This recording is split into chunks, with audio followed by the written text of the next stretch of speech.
Hello, my name is Gail Bong, and I'd like to show you my 30-something technique. This is a basic 30-something unit, and I've used it to make the blocks in the quilt back here. So here is one position, and also in another corner here. And you can use it in the center of the block to make a four-pointed star. And you can also color it with 3 different colors to use it for different pinwheel variations. So to make the basic 30-something unit, we start with rectangles and we cut them diagonally. You can use any standard rotary cutting equipment and simply cut them diagonally corner to corner. We have 2 sizes.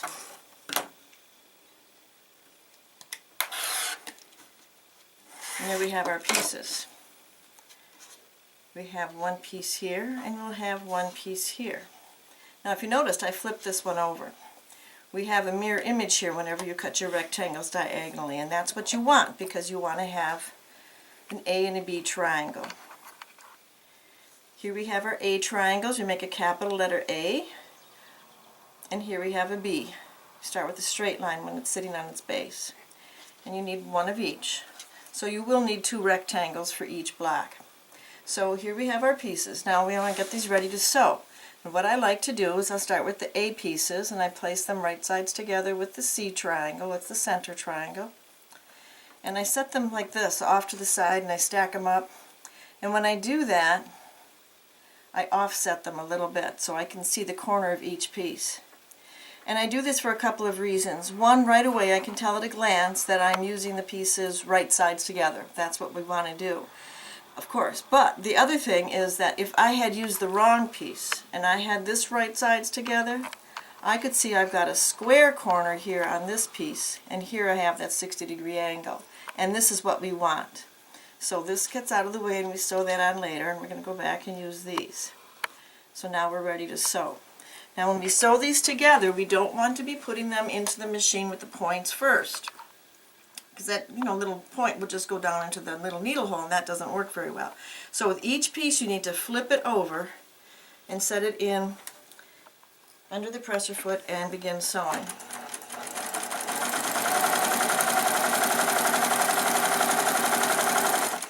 Flip it over. Now I like to say flip it over because many times I've had gals try and go doing it this way and just kind of like spin it around and keeping that small piece on top. But if you do that, you will be getting the wrong piece. You don't want to sew on the straight edge. You want to always sew on the long diagonal edge of the small piece. So again, flip it over.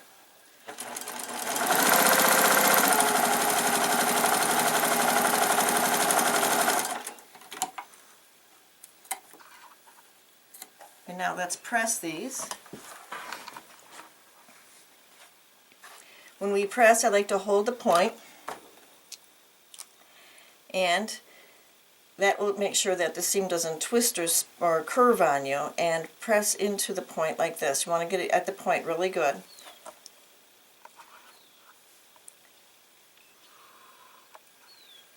And you can even look to see that it isn't curved, or if it is, then you need to straighten it out. The heat of the iron will do it. You don't need to use a lot of pressure. Now you're ready to add your next piece. The B triangle goes on next, and I will place that facing with the point towards me, and I'll even flip these B pieces over right away. Then one at a time now. I can put this on top, matching the point. Can you show us the point again, Gail, where you're matching the point? Sure. Okay, so I've got these pieces tipped over. Now I'm going to place these right sides together and I'm going to match the point. All 3 layers right here at the point. And if you had pressed that towards the wrong direction, you wouldn't have had that point in position correctly, and you would probably sew that wrong. So always press towards a small triangle. Match up those points.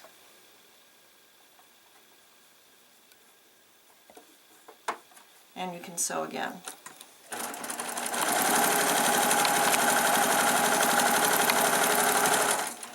Now this time you're sewing with the small piece on top. Now the small piece is on top, and it's much easier to sew.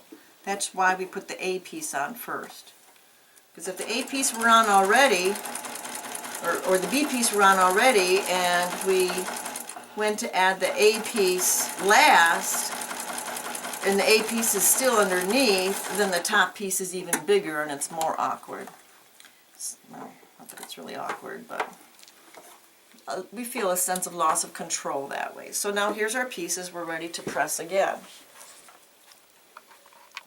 Hold the point again and press that point out.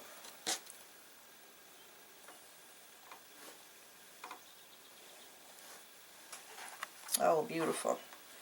There. Now we're ready for the square up tool. You see the angled lines on the tool go on the seams. Oh, beautiful, just like that. And we trim away all the extra. And if you want, you can rotate both pieces to clean up the other edge. Line up the same seams, the same line, and trim out anything extra. Nope, no one little thread. There. So there's your basic 30-something unit. I can trim one more for you. I'm doing the 3-inch unit, so I'm using the 3-inch lines. The tool also makes the 4-inch unit.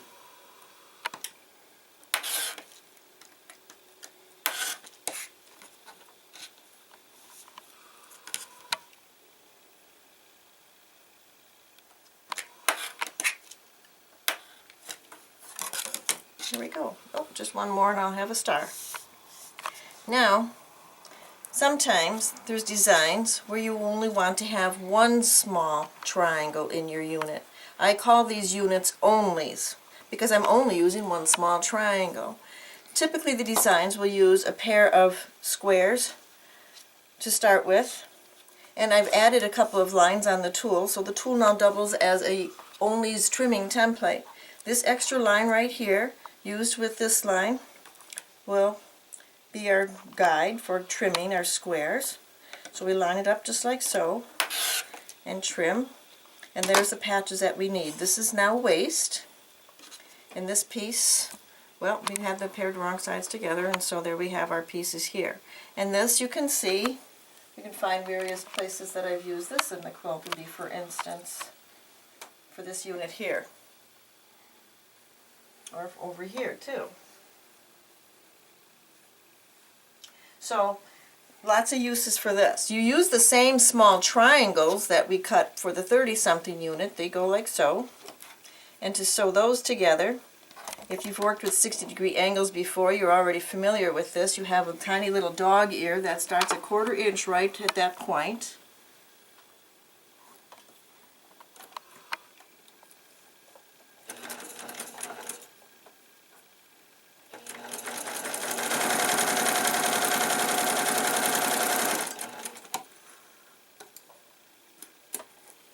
And we can press. Now anytime you use the small 30-something triangles, you need to square them up.